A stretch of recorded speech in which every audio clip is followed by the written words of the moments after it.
Just leave him be. He's always in a bad mood anyway, John would say whenever I tried to talk to him about Leon. 6 months into our marriage, Leon started ignoring me and refusing to eat. Leon, won't you at least drink some milk? Get out already. His voice, when I finally heard it, cut deep into my heart. I didn't know how to deal with Leon anymore.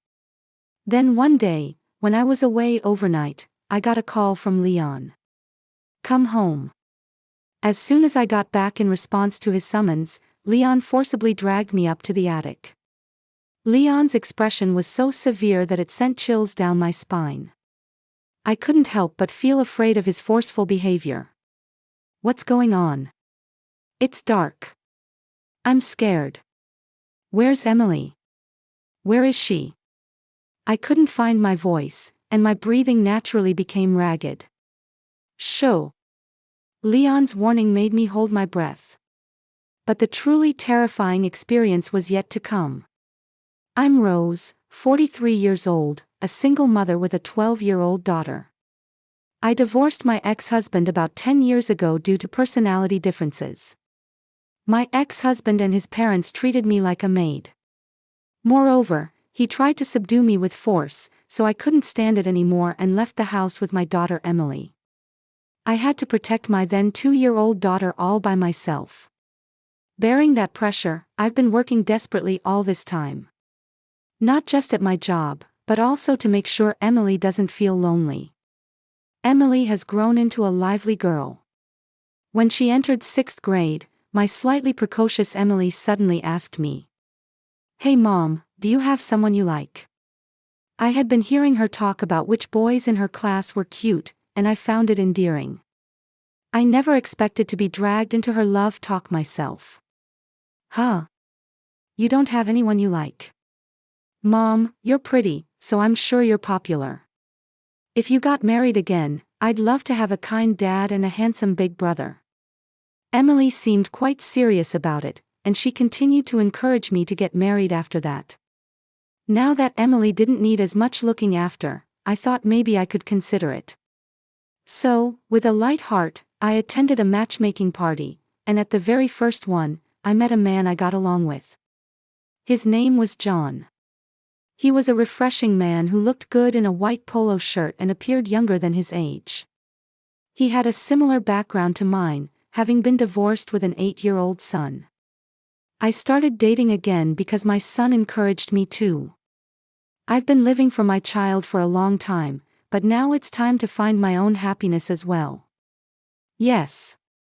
It wasn't a passionate love like when I was young, but a gentle romance like the warmth of a spring day began. Being treated kindly by John made my heart flutter for the first time in a long while. While I felt somewhat elated, there was one thing I couldn't help but worry about. It was about John's son, Leon. We started interacting with the children early on, anticipating marriage. Leon, what do you want to eat? Do you like hamburgers? Even when we went to a restaurant together, Leon alone seemed bored. Whatever. I wondered if Leon with this attitude was really supportive of our marriage. He wouldn't talk to me, and when our eyes met, he would just glare at me. According to John, he was just shy. Indeed, when Emily tried to open Leon's heart by talking to him, you could occasionally see an adorable bashful smile. It's nice to have a quiet, cool little brother too. Leon might be a tsundere.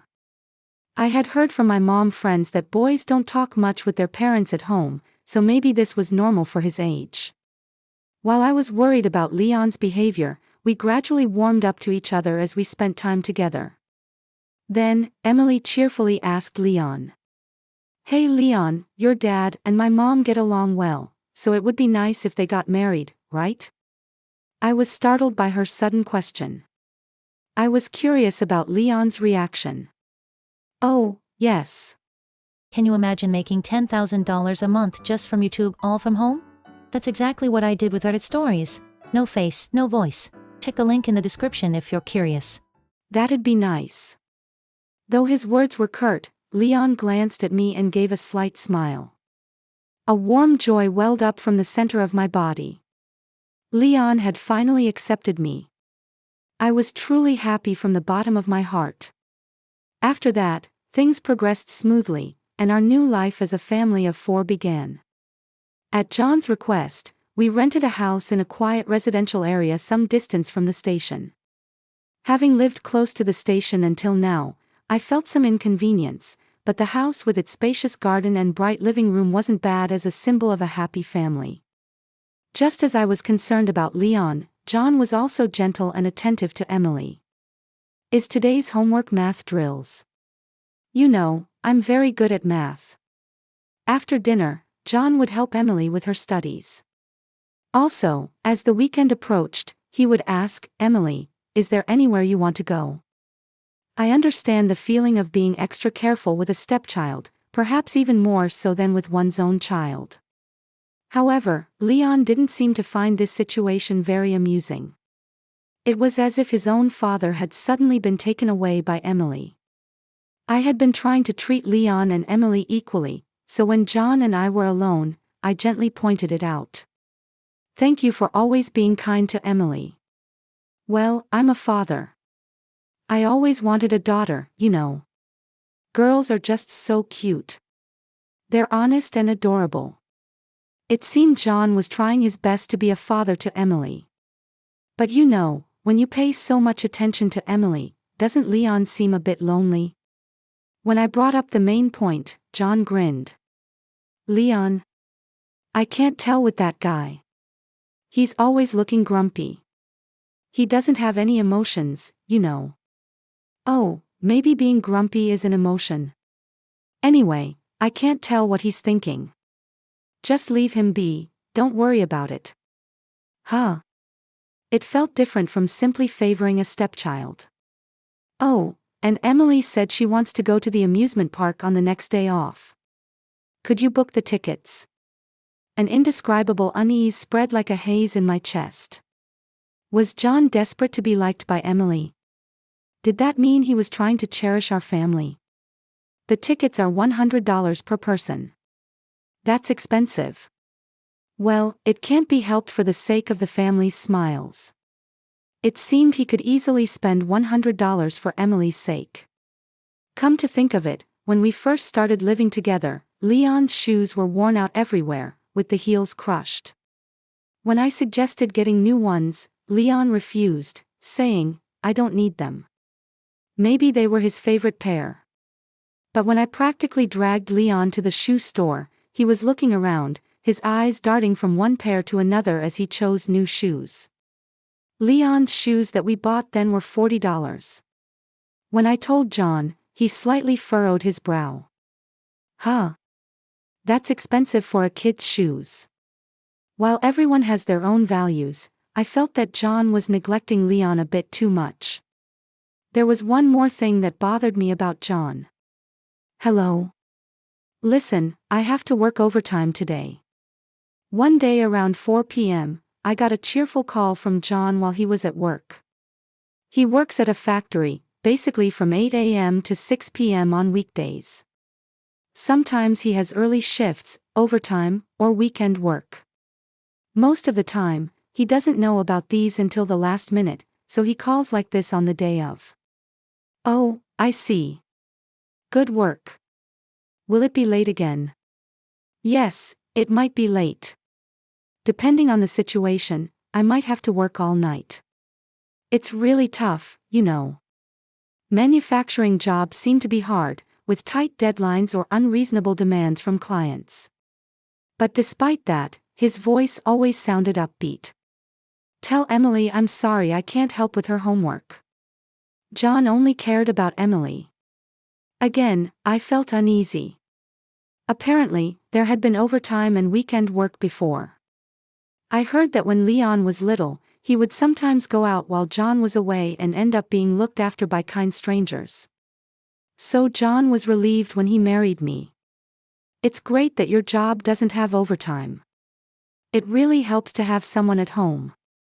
Now I won't have to deal with nosy neighbors or child protective services saying this and that.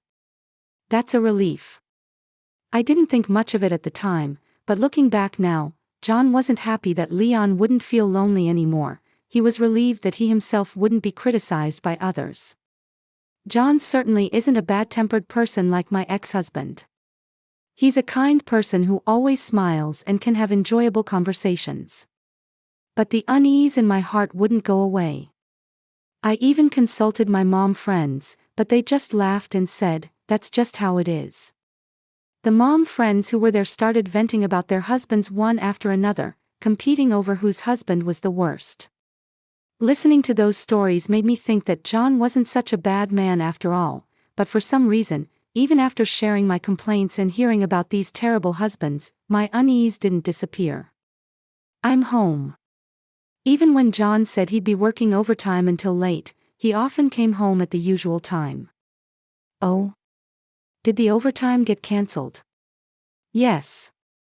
For some reason, he's in high spirits when he comes home late at night or early in the morning after overtime, but when overtime is suddenly cancelled and he comes home, he's in a bad mood.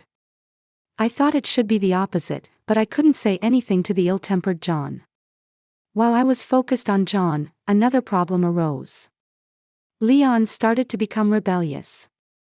Before, although he didn't talk much, he seemed quite relaxed around me. He never called me Mom, but I felt like he had accepted me as someone living under the same roof. But now, 6 months later, our relationship has deteriorated. "Good morning, Leon. Breakfast is ready." When I greet him, he glares at me and doesn't touch the breakfast I prepared. I'm worried about an 8-year-old going to school without breakfast. Come to think of it, until just recently, he would even make dinner requests sometimes, and our relationship seemed good. So why?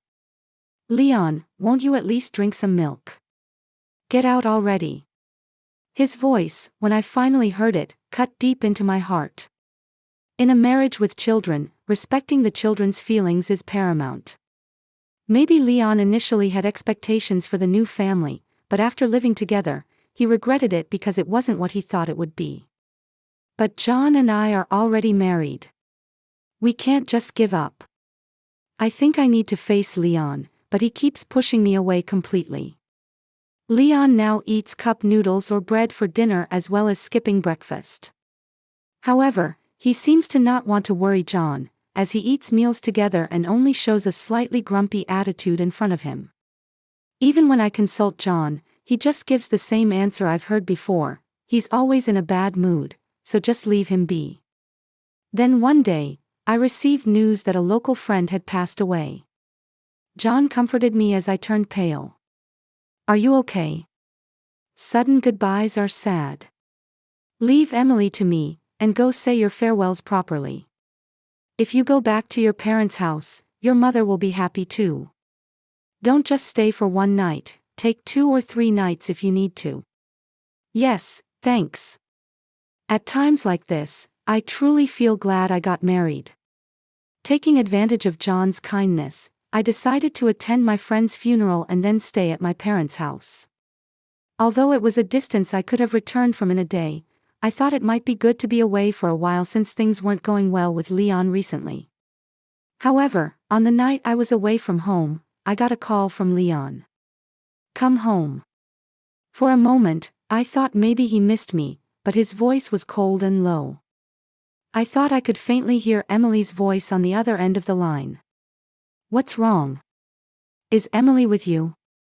Ignoring my questions, Leon gave a short instruction. "Come home. Don't tell Dad anything. He's just an 8-year-old child, but somehow he's scary."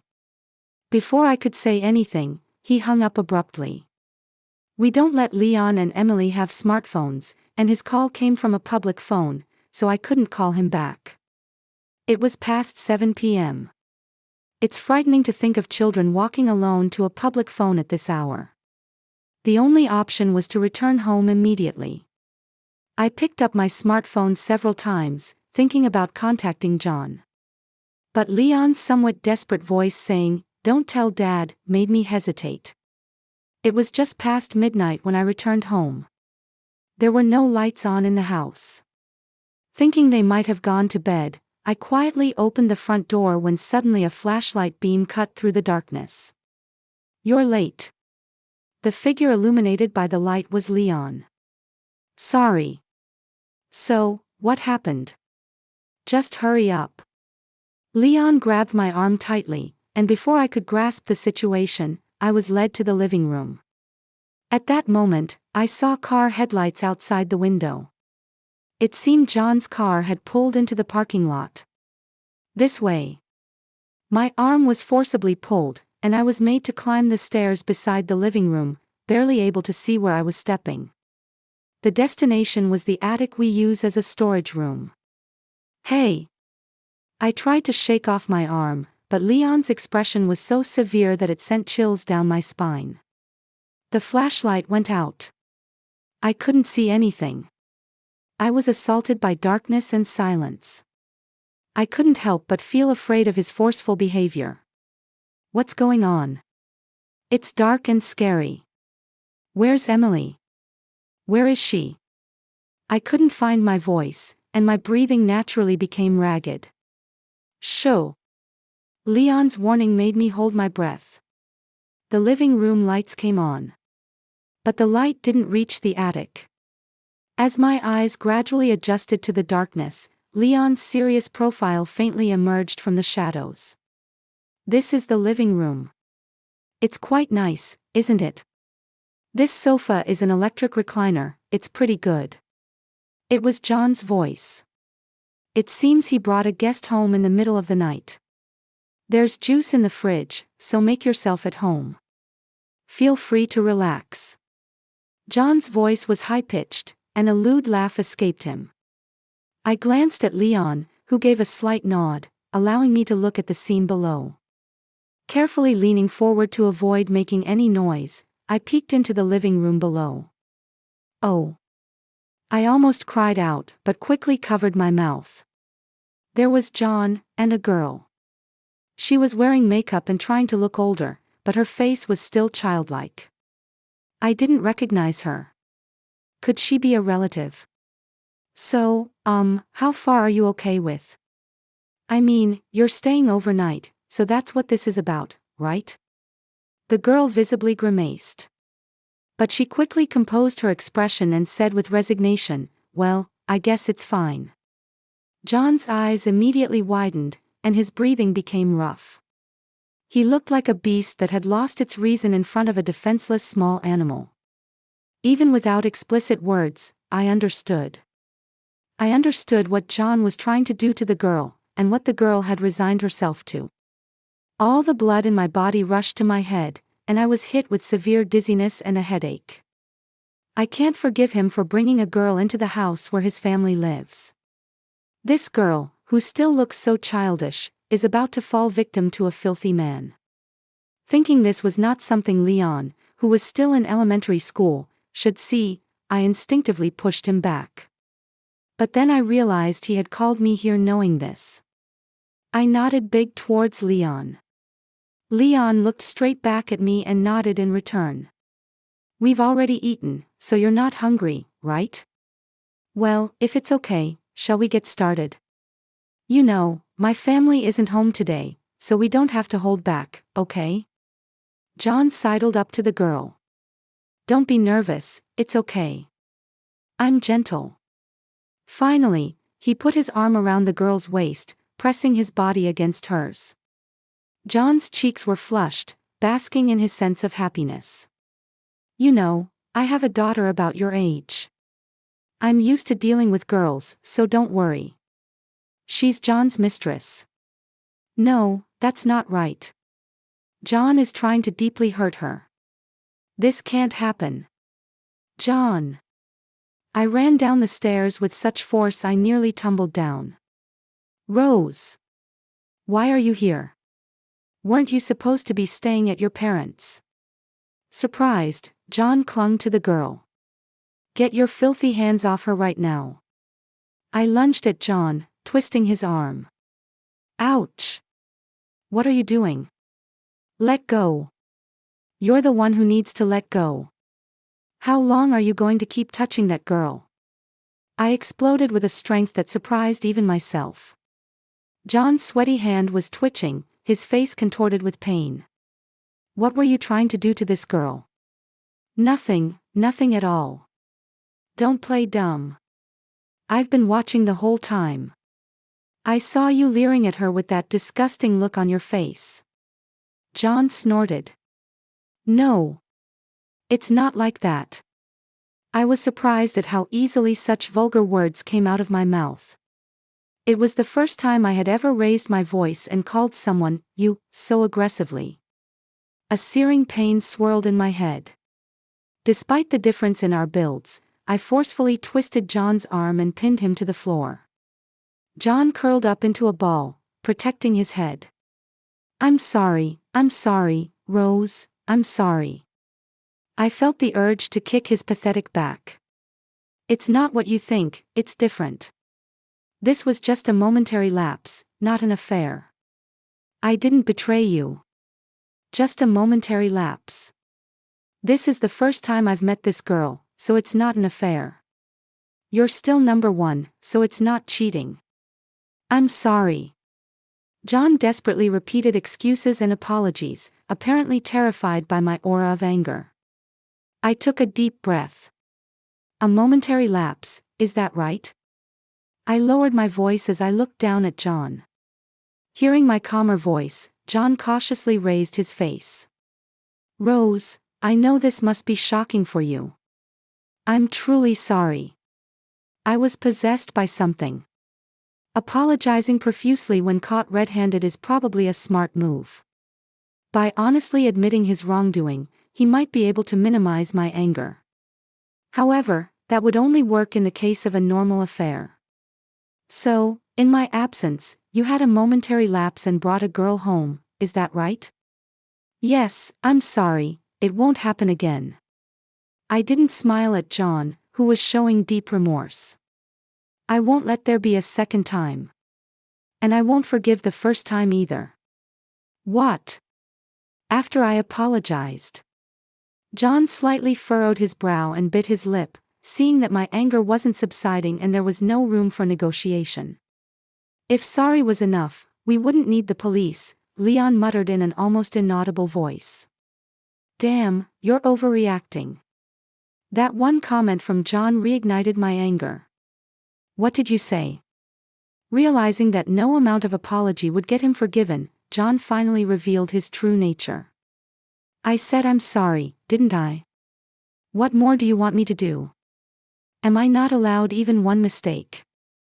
This isn't some children's quarrel that can be resolved so simply.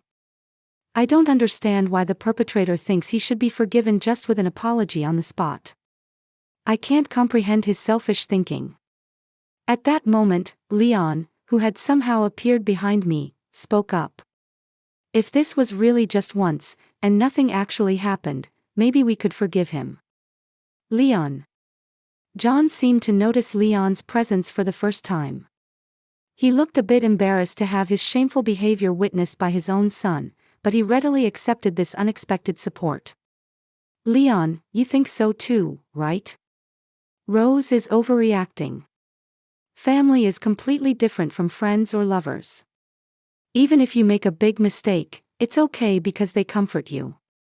Leon, isn't family great? Rose is a person with that kind of gentle heart. If I had heard this grand speech at any other time, I might have fallen even more in love with John. He was the John the first loved, able to casually say such wonderful things. But now that I know it's all just surface level, and inside he's just a womanizer, no matter how many nice speeches I hear, they don't resonate at all. Your idea of family seems awfully convenient. Even in a family, there are lines you shouldn't cross. John began to panic again as Leon, who he thought was on his side, started saying ominous things.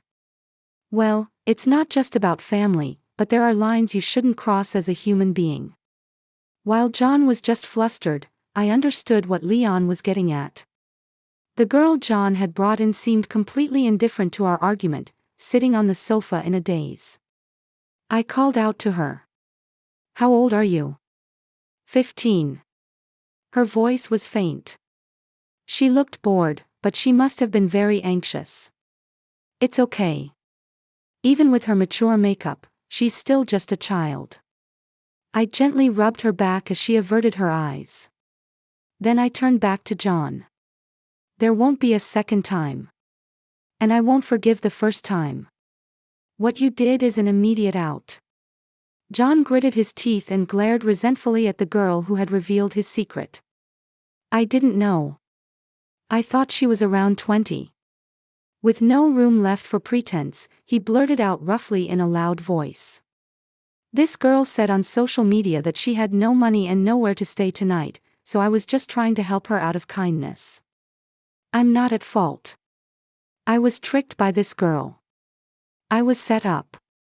I'm the victim here. John had become defiant, but Leon took a smartphone out of his pocket and played a video. Since I'm letting you stay, it's only fair to get something in return, right? John's lewd voice echoed from the smartphone. It seemed to be a secret recording of the entrance to the apartment where John and Leon used to live. It looked like Leon had carefully avoided filming inside the room out of consideration for the girls, but John's gleeful voice could be clearly heard. The girls pushed into the entrance by John all still looked childlike. The smartphone Leon showed us had a cracked screen. It seemed he had used John's old smartphone that was no longer in use. Sometimes when I got kicked out of the house, I'd leave the smartphone by the entrance. That's how I got this video. Faced with undeniable evidence, John's face turned pale.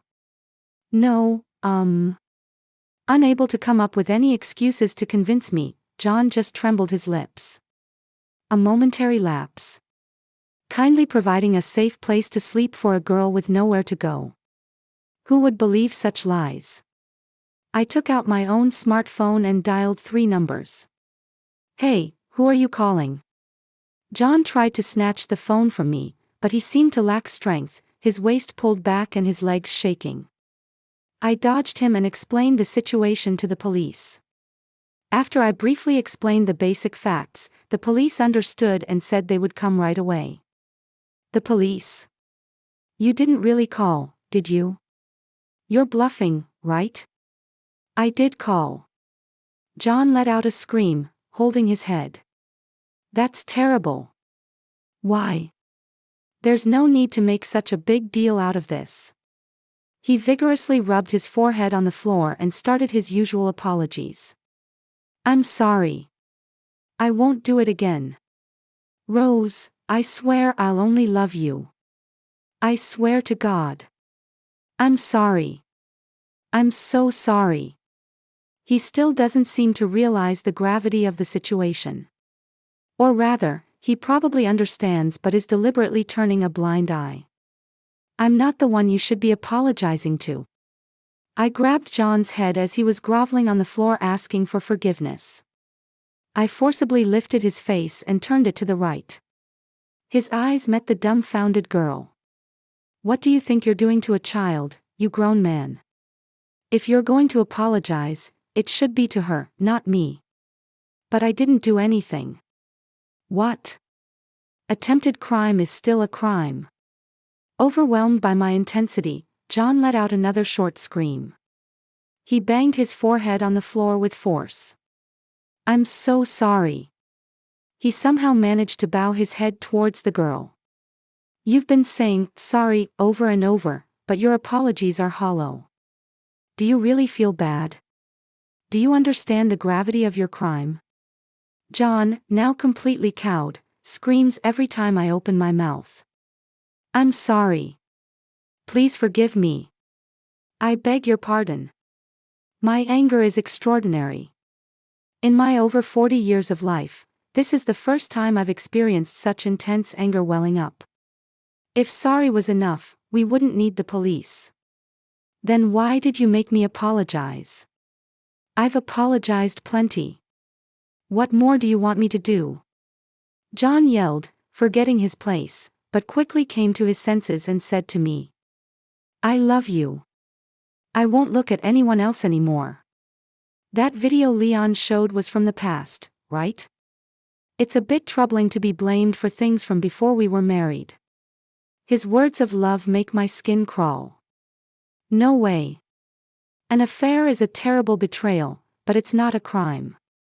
Whether to forgive or not is up to the parties involved. If there's deep remorse, it might be okay to give another chance. But John's case is different. He laid hands on people he should never have touched. No amount of apology is enough. No amount of apology can erase your crime. What you did is such a serious offense. You're a devil for deceiving and committing such a vile act against an immature child.